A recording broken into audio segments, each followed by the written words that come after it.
जय मिथिला जय मैथिली। हम महालक्ष्मी मिश्रा सब मिथिलावासी के स्वागत करे छी और जतेक मधुश्रावणी पूजे वाले छी हुनका सबके बहुत सारा शुभकामना दै छी। आइ हम दोसर दिनक कथा कहै छी तऽ आजुका वीडियो कनिटा लम्बा हेतै कियाकि आइ कनिटा विशेष कथा छै। बिहला और मनसाक कथा, ओकर बाद विषहाराक कथा, फिर मंगला गौरी कथा। तऽ अहाँ सब ध्यानपूर्वक तीनों कथा के अंत तक सुनब और लाइक शेयर और कमेंट जरूर करब। तऽ अहाँ सब सुनल जाओ बिहला और मनसा कथा। मनसा महादेवक मानस पुत्री छली। ओ जन्मते युवती भऽ गेली। नांगट रहलाक कारणे हुनक लाजक रक्षा हेतु साँप हुनका देह में लेपटाइ गेल। एहि सबसँ गौरी अप्रसन्न भऽ गेली। तें हेतु मनसा के कैलाश त्याग अन्य जगह जाय पड़लनि। महादेवक कृपासँ ओ मृत भुवन चलि एली। हुनका इच्छा छल जे लोक हुनक पूजा करे। ओहि समय में मृत लोक में चंद्रधर चंदू नामक एक पैघ सौदागर रहै। पैघक देखौंसी आनो लोक करैत अछि। तें मनसाक मन में भेल जे पहिने चंदुए हमर पूजा करय तऽ देखा देखी आनो हमर पूजा करय लागत। चंदू महादेवक परम भक्त छल।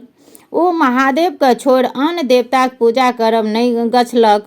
ओकर उत्तर छल जे दहिना हाथ में हम महादेव के देने छियनि आ बामा हाथे हम अहाँ के पूजा कऽ सकैत छी। मनसा के ई नहि जचल। ओ तमसाए गेली। चंदूक 6 गोटे बेटा के ओ साँप सँ डसबाक मारि देलनि। चंदू के बुढ़ारी में पुनः एक बेटा भेल। हुनक टिप्पणी देख ज्योतिषी कहलक जे इहो बेसी दिन नहि जीता। हिनका विवाह दिन कोहबरे में साँप डसि लेत। चंदू अत्यंत दुखी भेला, किंतु साध्य कोन। ओहि बेटाक नाम लक्ष्मीधर बाला लखनदर पड़ल।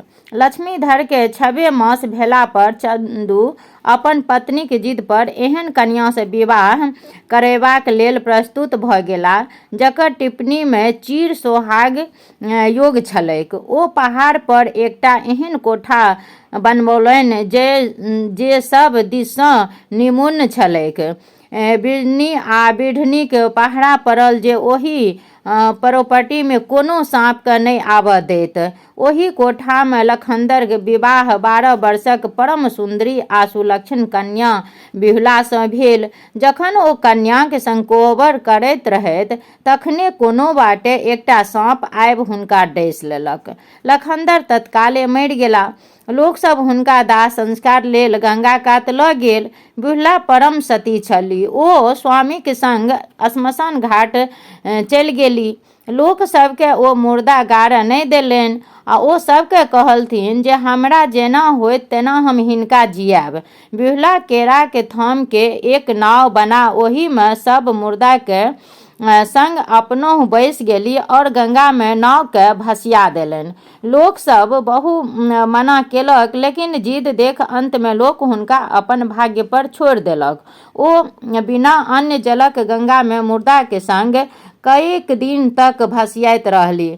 सबक मांस गली गली खसै लागल। केरा के थाम सड़ि कऽ टूटै लागल। भसियाइत भसियाइत ओ बेर प्रयाग पहुँचल। बिहुला ओतय त्रिवेणी घाट पर एक धोबिन के कपड़ा खींचैत देखलखिन। ओकरा संग एक चिलका छलै। ओ चिलका ओकरा दिक्कत करैत छलैक। बीच बीच में साड़ी खींच लैत छलैक। अंत में धोबिन ओकरा जान सँ मारि खींचल साड़ीक तर में झाँपि देलक। फेर जखन कपड़ा खींचल भऽ गेलै तखन चिलका के जिया देलक आ ओकरा कांख तरल माथ पर नुआ के मोटा उठा घर विदा भेल। बिहुला के भेलनि जे ई धोबिन सँ हुनक काज भऽ सकैत अछि। ओ ओहि दिन ओतय रुकि गेली। दोसर दिन जखन धोबिन फेर घाट पर आयल तखन बिहुला अपन सब ओकरा कहलथिन और ओकरा सँ अपन स्वामी के पुनः जीवित करबा में मछित मारलथिन। बिहुला सुंदरता, धैर्य और साहस देख धोबिन के दया लग गेले। धोबिन बिहुला के संग ल इंद्रक दरबार पहुँचल। ओतऽ आनो देवता सब छलाह। बिहुला सब देवता का अपन वृत्तांत सुनौलनि और अपन स्वामी के प्राणदानक भीख मांगल। देवतागण बिहुलाक व्यवहार देखि प्रसन्न भऽ गेली और हुनका दया आबि गेलनि। देवतागण बिहुलाक व्यवहार देख प्रसन्न भऽ गेली। ओ सब विषहारा मनसा के बजौलनि और चंदू सौदागर के अपराध के क्षमा क देब कहलथिन। बिहुला विषहारा के पैर पकड़ के विनती केलनि और आँचर पसार कबूला केलनि जे यदि पति सहित हुनक छबो भैंसुर जीव उठता तऽ ओ अपन ससुर के मना कऽ पूर्ण समारोहक संग विषहाराक पूजा करती तथा मर्त भुवन में हुनक प्रचार करती। विषहरि माता प्रसन्न भऽ सबके जीव जेबाक वरदान दऽ देलनि। इंद्र महाराज लक्ष्मीधर सहित सातों भाई के यमपुरी से बाहर करबाक आज्ञा देलनि। सातों भाई के नव शरीर द बिहुला के संग लगा देल गेल। चंदू सौदागर बेटाक शोक सँ मरणासन भऽ गेल छलाह। देखनिहारक अभाव में धनो बीत बोआ गेलनि। अकस्मात सातों बेटाक संग पुतोह के आयल देख आनंद विभोर भऽ गेलाह। हुलैस के सातों बेटा पुतोह के गौर लगाल। बिहुला सँ सब हाल बुझ हुनका आशीर्वाद सँ ओतप्रोत कऽ देलखिन। खूब धूमधाम से विषहारा के पूजा केलनि। सबके हकार आ निमंत्रण देल गेल। विषहारा के महिमा के गुणगान कयल गेल। हुनक पूजा के प्रचार प्रसार कयल गेल। अनेको स्थान पर हुनक मंदिर बनवाओल गेल। ओही दिन सँ मर्त भुवन में विषहारा के पूजा होए लागल। गाम गाम में हुनक गहबर बनल और लोक सब में ढोल बाजे, भीख मांगी, विषहारा के गीत गाब, पूजा करब प्रारंभ केलक। जेकि आइयो ई रिवाज छै कि पाँचों घर कम से कम भीख मांगि कऽ तहन विषहारा के पूजा होइ छै। तऽ अब विषहारा कथा सुनू। कंदु नामक स्त्री सँ कश्यप मुनि के 1000 सर्प संतान भेल आ ओ संपूर्ण संसार में पसरि गेल। ओ सब बड़ उत्पाती छल। उत्पात मचाबे लागला। लोक सबके डसै लागल। लोक अनधुन मरय लागल। ई देख ब्रह्मा चिंतित भेला जे यदि साँप एना करत तऽ हमर सृष्टिए समाप्त भऽ जायत। ब्रह्मा कश्यप मुनि के एकरा सँ त्राणक उपाय करय कहलथिन। कश्यप मुनि साँपक विष झरबाक मंत्र बनाओल। ओ मन सँ तपस्या कय विषहारा के सृष्टि कयल। तें ओ मनसा देवी कहाओल। किछु पैघ भेला पर ओ महादेव लग कैलाश चलि गेली। ओतय बहुत तपस्या केला पर महादेव प्रसन्न भय हुनका ज्ञान और मंत्र देलनि और पुष्कर क्षेत्र जाकर तपस्या करबाक सुझाव देलनि। ओतय 3 युग धरि श्री कृष्णक तपस्या केला पर ओ सिद्ध भऽ गेली। एतय ओ सिद्ध योगिनी कहाओल गेल। एखन तक हुनक विवाह नहि भेल छल। तपस्या सँ हुनक देह सुखा कऽ जीर्ण भऽ गेल। तें हुनक नाम जरत्कारो पड़ि गेल। तखन हुनका जरत्कारो नामक बूढ़ तपस्वी ब्राह्मण से विवाह भेलनि। ताहि सँ हुनका आस्तिक नामक पुत्र भेलनि। राजा जनमेजयक प्रसिद्ध सर्प यज्ञ में अनेक सर्प मरल, किंतु सब साँप के आस्तिक मुनिक अपन प्रभाव सँ बचा लेलनि। आषाढ़क संक्रांति सँ नाग पंचमी धरि विषहाराक पूजा पसीजक पात पर होइत अछि। विषहारा पूजा केला सँ लोक के धन्य धानक वृद्धि होइत छैक और साँपक डर नहि रहैत छैक। 12 नाम सँ विषहरि विख्यात छथि। जगत गौरी, मनसा, जरत्कारू, वैष्णवी, सिद्धयोगिनी, नागेश्वरी, शैवी, जरत्कारू प्रिया, नागभगिनी, आस्तिक माता, विषहारा और महाज्ञान युक्ता। ई 12 नाम लैत रहला सँ लोक के अपना और ओकर संतान के सर्पदंशक भय नहि रहि जाइत छैक। ई 12 नाम पढ़ला सँ साँप भागि जाइत। आब अंत में मंगला गौरी कथा। श्रुतिकीर्ति नामक एक राजा छलाह। हुनका बेटा नहि छल। ओ एहि लेल चिंतित रहैत छलाह। अंत में भगवतीक आराधना केना आरंभ केलनि। भगवती प्रसन्न भऽ हुनका वरदान मांगय कहलखिन। राजा नतमस्तक भऽ गेल के कहलखिन कि हे माता, अहाँके दयासँ हमरा कोनो वस्तुके कमी नहि अछि, मात्र एक पुत्र छोड़ि। यदि अहाँ हमरासँ प्रसन्न छी तऽ हमरा एकटा पुत्र दिअ। भगवती बजली, हे सेवक, तोरासँ हम अत्यंत प्रसन्न छी, किंतु तोरा भाग्यमे बेटा नहीं लिखल छो। तथापि हम तोरा बेटा देबो। यदि सर्वगुणी बेटा लेब तो ओ 16 वर्ष जीतो, और यदि चिरंजीवी बेटा लेब तो महामूर्ख होत। आब कह केहन बेटा लेबाक छ। भगवती बात राजा के सोच में दऽ देलकनि आ ओ रानी से विचार केलाक उपरांत सर्वगुणी बेटा के वरदान मांगलनि। भगवती हुनका आदेश देल, हमर मंदिरक द्वार पर जे आमक गाछ छैक ताहि में सँ एकटा आम तोड़ि कऽ अपन पत्नी के खुआ दहक, लगले हुनका गर्भ रहि जेतनि। राजा खुशी खुशी रानी के भगवती के आदेश अनुसार आम खुओलनि। रानी के गर्भ रहल समय पर हुनक कोख से सुंदर बालकक जन्म भेल। ओकर नाम राजा चिरायु राखल। समय बीतय लागल। भगवती कथना अनुसार राजकुमार पढ़ि लिख सर्वगुण संपन्न भऽ गेला। माय बाप अर्जन परिजन सबके अपन व्यवहार से प्रसन्न राखे लागल। देखते देखते ही राजकुमार के 16 वर्ष आबि गेलनि। राजा के चिंता बढ़ि गेलनि, बेटा के मृत्यु अपने सोझा में कोना देखता। राजा राजकुमार के अपन सार के सुपर्द कऽ देल और कहल जे अहाँ हिनका काशी लऽ जाउ। जावत जीवत तावत हुनक सुख सुविधा के पूर्ण ध्यान राखब। मरणोपरांत हिनका राजकुमारक योग्य सम्मान सहित मणिकर्णिका पर दाह संस्कार क्रियाकर्म कऽ कऽ घुरि आयब। मामा भगना काशी के रास्ता में जाइत जाइत आनंद नगर पहुँचला। ओतऽ वीरसेन नामक राजा राज करैत छलाह। हुनका मंगला गौरी नामक एक सुंदर असुलक्षण कन्या रहथिन। हुनक विवाह आइए राति होबे लेल छलनि। राजकुमार फुलवाड़ी में सखी सभक संग गौरी पूजा हेतु फूल लोढ़ैत छलीह। गप्पे सप्पे में कोनो सखी तमसा कऽ राजकुमारी के रानी कहि देलकनि। दोसर सखी सब एहि पर ओकरा खूब पछतैत कहलनि जे एहन शुभ दिन में एहन अशुभ बात ओ राजकुमारी के किया कहलक। किंतु राजकुमारी कहि उठली, दूर एकरा रानी कहने कि हम विधवा भऽ सकैत छी। हमरा कुल में तऽ आइ धरि कियो नहि राँढ़ भेल अछि। हमरा ओतऽ तऽ सब कियो गौरी के तेना के गोहरौने रहै छै जे विधवा होबे असंभव। वरन हमरा हाथक अक्षत जाहि बर के माथ पर पड़ि जेतै तऽ ओ यदि अल्प आयु रहत तैयो गौरी कृपा सँ चिरायु भऽ जायत। संजोगवश बात जे चिरायु मामा के संग ओही फुलबाड़ी में ठहरल छलाह। राजकुमारी के गप हुनका दुनू गोटा के कान में पड़ल। मामा जी सोचलनि जे यदि एहि राजकुमारी के संग हुनका भगना के विवाह भऽ जायत तऽ अल्प आयु रहैत ई चिरायु भऽ सकैत छथि।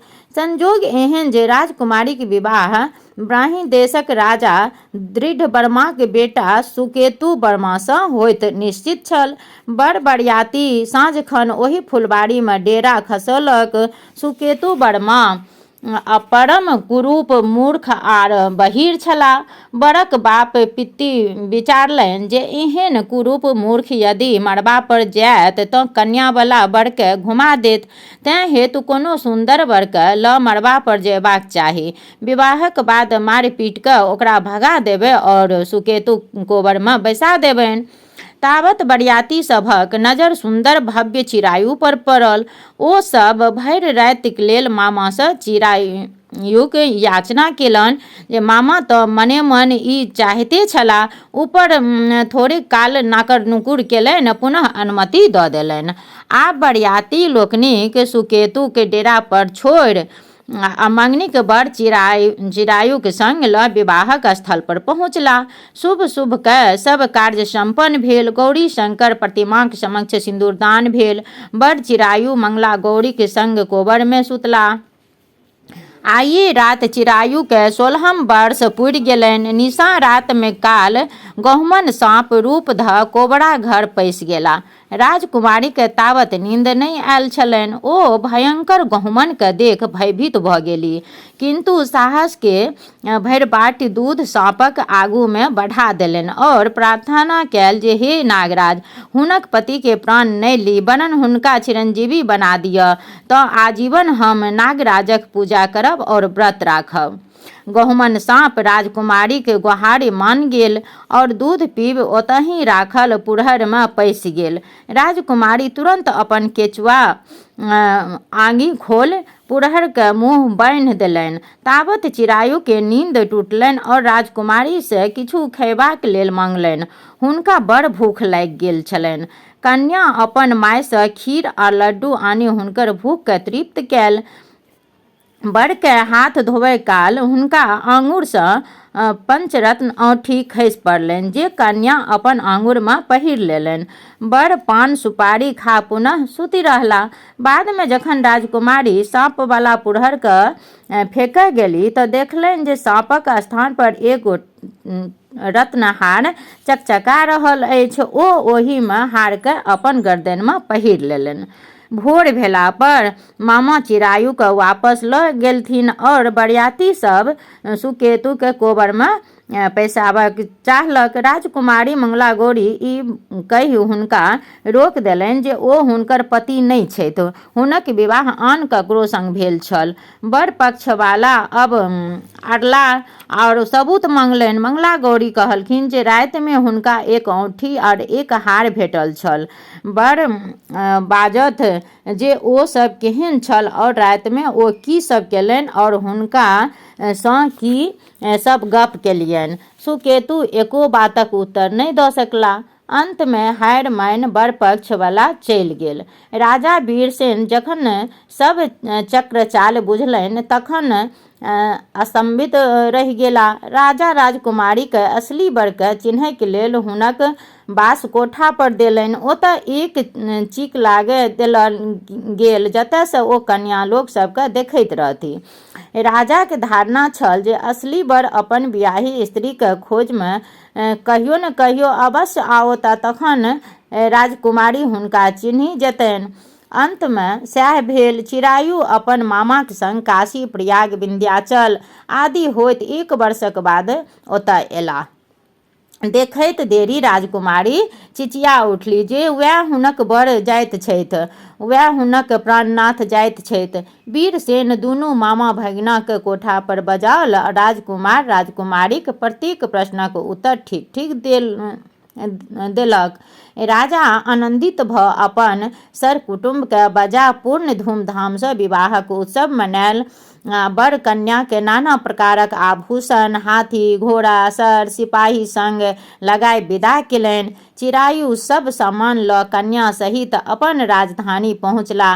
राजा रानी जखन सुनलनि जे हुनकर बेटा पुतोह आबि रहल छै तऽ पहिने विश्वासे नहि होनि, कारण चिरायु के मुइला तऽ आब वर्ष पूरे पर अछि। लेकिन जखन बुझलनि जे बात सत्य अछि तऽ आनंदक पारावार नहि रहल।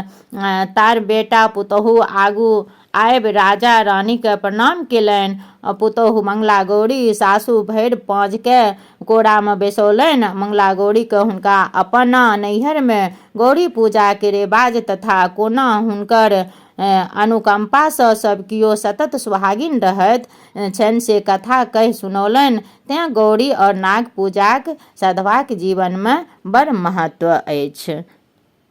अहाँ सब ई कथा सुनला के बाद विषहारा के मंगला गौरी के प्रणाम करू और फिर तेसर दिन के कथा आब फिर दोसर वीडियो में बताएब।